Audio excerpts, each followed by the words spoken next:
بسم اللہ الرحمن الرحیم۔ السلام علیکم، میں ہوں خاور یوسف اور آپ دیکھ رہے ہیں USA television live with Khawar یوسف۔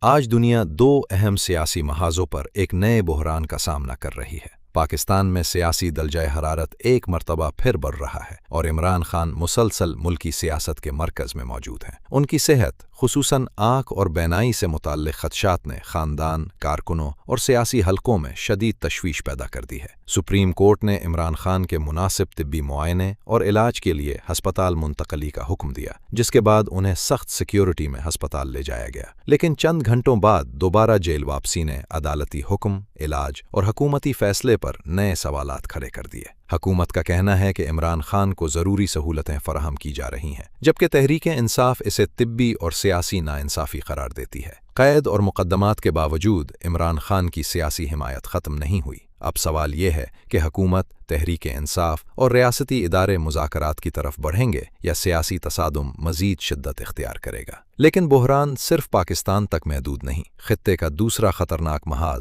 ترکی اور اسرائیل کے درمیان ابھر رہا ہے۔ اردوان اور نیتن یاہو کے سخت بیانات نے دونوں ممالک کو نئے اسٹریٹجک حریفوں کے طور پر آمنے سامنے کھڑا کر دیا ہے۔ شام سب سے خطرناک فلیش پوائنٹ ہے، جہاں ایک اسرائیلی حملہ یا ترک فوجی رد عمل غیر ارادی تصادم شروع کر سکتا ہے۔ F-35 طیاروں، نیٹو، امریکہ اور اسرائیل کی فوجی برتری کا تنازع اس کشیدگی کو مزید پیچیدہ بنا رہا ہے۔ مکمل جنگ شاید کسی فریق کی خواہش نہ ہو، لیکن ایک غلط اندازہ پورے مشرق وسطیٰ اور عالمی اتحادوں کو ہلا سکتا ہے۔ ان دونوں بحرانوں میں اصل ضرورت طاقت کے مظاہرے کی نہیں، بلکہ تدبر، شفافیت اور مذاکرات کی ہے۔ سچ اور حقائق جاننے کے لیے USA television live with Khawar Yousuf کو سبسکرائب کیجیے، ویڈیو کو لائک کیجیے اور اپنی رائے کامنٹس میں ضرور دیجیے۔